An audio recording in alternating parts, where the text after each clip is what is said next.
Hello students and welcome in today's class. And in today's class we are going to do class 8's history chapter number 6 and name of chapter is weaver iron smelter and factory owners and this is the second video part of this chapter. इसके second video में हम ये देख चुके हैं कि किस तरह से ब्रिटिशर जब इंडिया के अंदर आते हैं और इंडिया पे आने के बाद वो जब इंडिया के ऊपर राज करते हैं तो उसके बाद किस तरह से इंडिया के जो वेवर्स होते हैं मतलब जो हैंडीक्राफ्ट वाले जो पर्सन्स होते हैं उनके बिजनेस पे कैसे ये इफेक्ट डालते हैं अपने न्यू टेक्नोलॉजी से।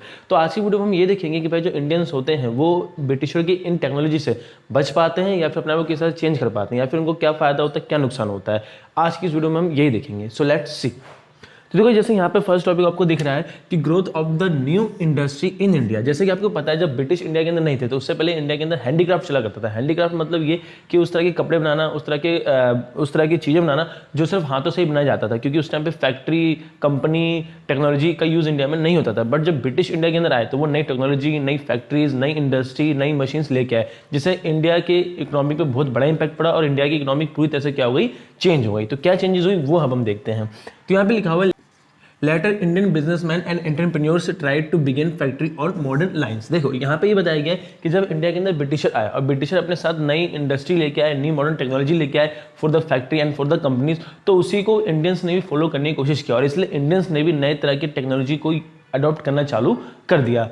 कैसे वो देखते हैं। But the most of the vital industry were established by the British investor and bulk of the profit was repatriated to the Britain. यहाँ पे ये बताया गया कि भाई इंडिया के अंदर जो फैक्ट्रीज थी वो तो एस्टैब्लिश हो रही थी बट ज़्यादातर फैक्ट्रीज और उन फैक्ट्री के अंदर जो बड़ी बड़ी टेक्नोलॉजीज थी बड़ी बड़ी मशीन्स थी वो सभी की सभी ब्रिटिशों के द्वारा ही इस्टेब्लिश की जा रही थी, क्योंकि उस टाइम पे इंडियंस को इन सब चीज़ों का नॉलेज नहीं था जिसका पूरा प्रॉफिट पूरा बेनिफिट कहाँ पे जा रहा था, ब्रिटेन के अंदर जा रहा था जो कि इंडिया से कमाया जा रहा था जिसमें इंडिया को कोई भी प्रॉफिट नहीं हो रहा था। ये आपको ध्यान रखना है।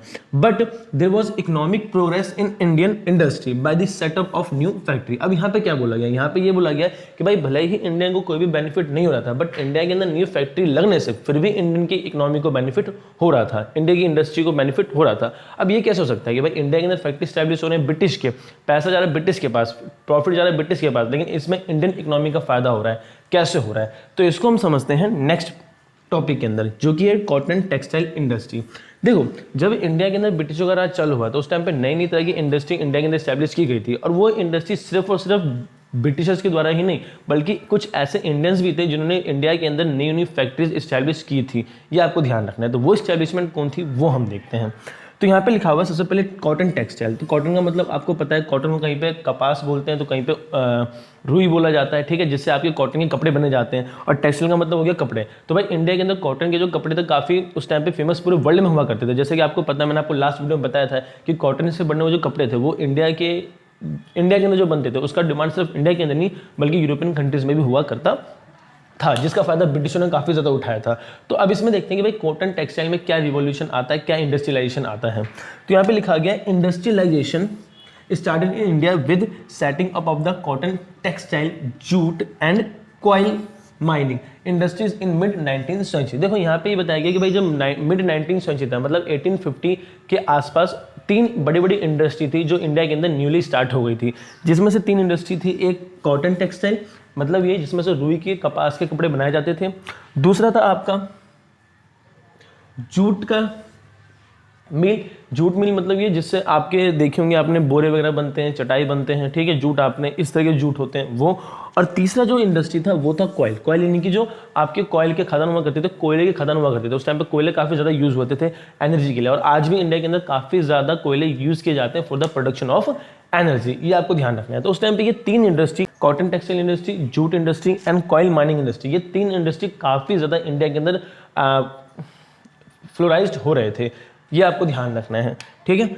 उसके बाद यहाँ पे बताया गया कि इंडस्ट्रियलाइजेशन क्या होता है। देखो जब किसी कंट्री के अंदर न्यूली फैक्ट्री इस्टेब्लिश होते हैं या फिर वहाँ की इकोनॉमी के अंदर एक नया तरह का ग्रोथ आता है वहाँ की फैक्ट्री को लेके, वहाँ की टेक्नोलॉजी को लेके जो बिजनेस को इंप्रूवमेंट करता है, तो उस बिजनेस के इंप्रूवमेंट जो नई टेक्नोलॉजी का चेंजेस आता है उसी चेंजेस को वहाँ का इंडस्ट्रियलाइजेशन कहा जाता है। तो आप एक तरह से कह सकते हो कि cotton, jute and coil mining के थ्रू इंडिया के अंदर जो इंडस्ट्रियलाइजेशन स्टार्ट हुआ था वो मिड 19th सेंचुरी के अंदर हुआ था। ये आपको ध्यान रखना है।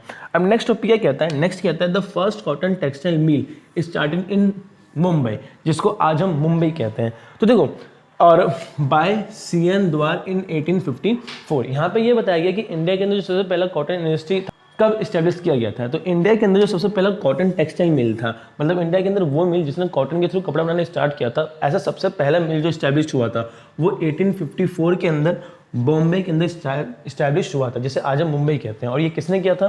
तो ये CN द्वार ने किया था, ये आपको ध्यान रखना। और इस कंपनी का जो नाम था वो क्या था? तो this company was known as Bombay spinning and weaving company, ये आपको ध्यान रखना है, ठीक है। उसके अंदर ये तो हो गया पहला कॉटन इंडस्ट्री जो इंडिया के अंदर स्टैब्लिश किया गया था। पहला जूट कंपनी कौन सी थी जो इंडिया के अंदर स्टैब्लिश की गई थी? तो यहाँ पे लिखा गया the first jute mill begin in 1855 at Rishra Bengal by George Acland.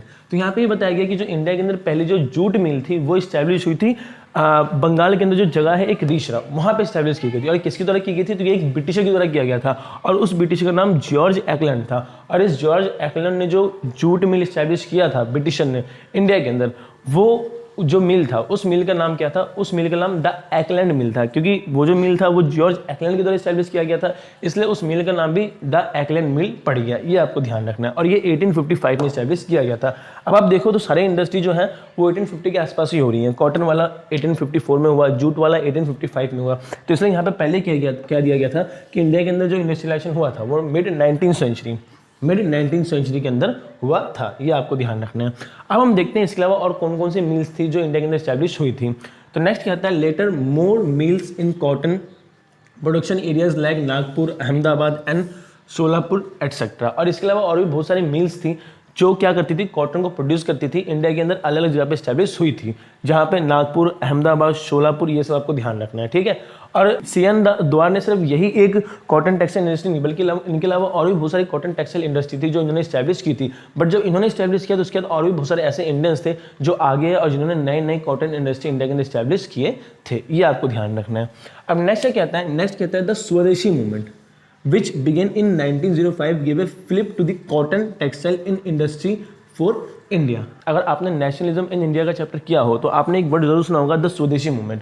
अभी जो स्वदेशी मूवमेंट था वो इंडिया के अंदर 1905 के अंदर स्टार्ट हुआ था। क्यों हुआ था? क्योंकि उस टाइम पे जो ब्रिटिशर थे वो बंगाल का पार्टीशन कर रहे थे, तो बंगाल के पार्टीशन को रोकने के लिए ही 1905 के अंदर स्वदेशी मूवमेंट स्टार्ट किया गया था। अभी स्वदेशी मूवमेंट था क्या? तो इस स्वदेशी मूवमेंट में बेसिकली ये था कि भाई जो भी इंडियंस थे वो क्या करेंगे, वो ब्रिटिशरों के द्वारा बनाया हुआ किसी भी चीज़ को यूज़ नहीं करेंगे। तो जब स्वदेशी मूवमेंट हुआ और स्वदेशी मूवमेंट के अंदर ने जब इंडियन लोगों ने ब्रिटिशों के द्वारा बनाए गए गुड्स को बॉयकॉट करना चालू किया, तो उससे क्या हुआ? उससे ये हुआ कि भाई जो इंडियन ने जो कॉटन इंडस्ट्री स्टैब्लिश की थी तो उनके द्वारा बनाए गए सामानों का जो यूज़ था, उनके द्वारा बनाए गए टेक्सटाइल गुड्स का जो यूज़ था वो काफ़ी ज़्यादा क्या हो गया? इंक्रीज होने लग गया, जिससे इंडिया के अंदर इंडियन कॉटन टेक्सटाइल इंडस्ट्री को एक बहुत बड़ा प्रॉफिट मिला, बहुत बड़ा फ्लिप मिला। ये आपको ध्यान रखना है, जो कि ज़्यादा दिनों तक नहीं रहा था, लेकिन एक बेहतरीन शुरुआत थी, ये आपको ध्यान रखना है। तो यहाँ तक हमने ये देख लिया कि भाई कि इंडिया के अंदर मिड 19th सेंचुरी में किस तरह से कॉटन टेक्सटाइल, जूट और कोयल माइनिंग को इंप्रूवमेंट मिली और कहाँ पे कैसे कैसे किसने किसने कब कब किया, ठीक है। अब हम देखते हैं एक और इंपॉर्टेंट इंडस्ट्री जो इंडिया के अंदर स्टैब्लिश हुई थी इन 19th सेंचुरी। ये तो सारी हुई थी मिड 19th सेंचुरी में, लेकिन एक और इंडस्ट्री जो 19th सेंचुरी की स्टार्टिंग में स्टैब्लिश हुई थी और which was the very impactful and very beneficial was for the Indians, वो कौन सा था वो हम देखते हैं। तो कहता है coil mining and iron industry, ठीक है। अब इंडिया के अंदर जब भी coil mining and iron industry की बात की जाती है तो हमेशा टाटा स्टील लिमिटेड की बात हमेशा की जाती है। तो इसमें देखते हैं कि इसमें इनका क्या रोल रहा। तो यहाँ पे कहता है India had abundant coal reserves in Bengal, Bihar, Orissa जिसको आज आप उड़ीसा कहते हो। उसके बाद coal mining industry employed nearly 1 lakh in people in 1906। यहाँ पे ये बताया गया है कि भाई इंडिया के अंदर सिर्फ कॉटन का ही एक अच्छा खासा प्रोडक्शन नहीं होता, बल्कि कॉटन के अलावा इंडिया के अंदर कॉयल की भी मात्रा बहुत ज़्यादा इंडिया में पाई जाती है। जैसे कि बंगाल हो गया, बिहार हो गया, उड़ीसा हो गया, जिसको पहले उड़ीसा कहा जाता था। तो यहाँ पे कॉयल रिजर्व काफ़ी ज़्यादा मिलता है, मतलब यहाँ की ज़मीनों में कॉयल काफ़ी ज़्यादा दबा हुआ है, ठीक है। और जब इंडिया के अंदर उस टाइम पे कॉयल माइनिंग स्टार्ट हुई तो कॉयल माइनिंग के टाइम पे उस टाइम पे लगभग ये 19th सेंचुरी की बात हो रही है कि 19th सेंचुरी के अंदर लगभग 1 लाख लोगों को एम्प्लॉयमेंट दिया गया था इन 1906 जब कॉयल माइनिंग हो रही थी तब। ये आपको ध्यान रखना है। अब हम बात करते हैं इंडिया के अंदर आयरन एंड स्टील के प्रोडक्शन की। तो यहाँ पे बताया गया India's first iron and steel manufacturing plant which was TISCO was established in 1907 at Jamshedpur Jharkhand by Jamshedji Tata. यहाँ पे ये बताया गया कि इंडिया के अंदर जो सबसे पहली कंपनी जिसने इंडिया के अंदर आयरन एंड स्टील से जुड़े हुए मैन्युफैक्चरिंग को करना चालू किया था वो कंपनी कौन सी थी? तो उस कंपनी का नाम था TISCO, टिस्को, जिसका पूरा नाम है Tata iron and steel company limited. और ये Tata iron and steel company limited that is TISCO was established by whom? तो ये कंपनी जो एस्टैब्लिश की गई थी वो जमशेदजी टाटा के द्वारा किया गया था। और कहाँ किया गया था? तो ये किया गया था झारखंड के अंदर एक जगह है जिसका नाम है जमशेदपुर। तो झारखंड के अंदर जो एक जगह है उस जगह का नाम है जमशेदपुर, और जमशेदपुर के अंदर ही जमशेदजी टाटा ने आयरन एंड स्टील इंडस्ट्री की इस्टेब्लिशमेंट की थी। ये आपको ध्यान रखना है। और एक चीज़ और, ये टिस्को है, Tata iron and steel company limited, ये पहले नाम था। आज के टाइम में इस कंपनी का जो नाम है वो टाटा स्टील लिमिटेड है। ये आपको ध्यान रखना है। और इसके अलावा एक इंटरेस्टिंग बात मैं आपको और बताऊं कि झारखंड के अंदर ये जो टिस्को जहाँ पे स्टैब्लिश था, जिसको जमशेदपुर कहा जाता है, तो इस जमशेदपुर का नाम पहले साक्षी था, लेकिन जैसे ही जमशेद ने इस कंपनी को यहाँ पे स्टैब्लिश किया तो इस जगह का नाम साक्षी से बदल के जमशेदपुर कर दिया गया। ये आपको ध्यान रखना है। अक्सर ऐसा होता है कि लोग अपनी कंपनी का नाम जगह के नाम पे रखते हैं, लेकिन यहाँ पे उल्टा हो गया कि भाई जगह का जो नाम था वो कंपनी के नाम पे रखा गया। So that's so strange.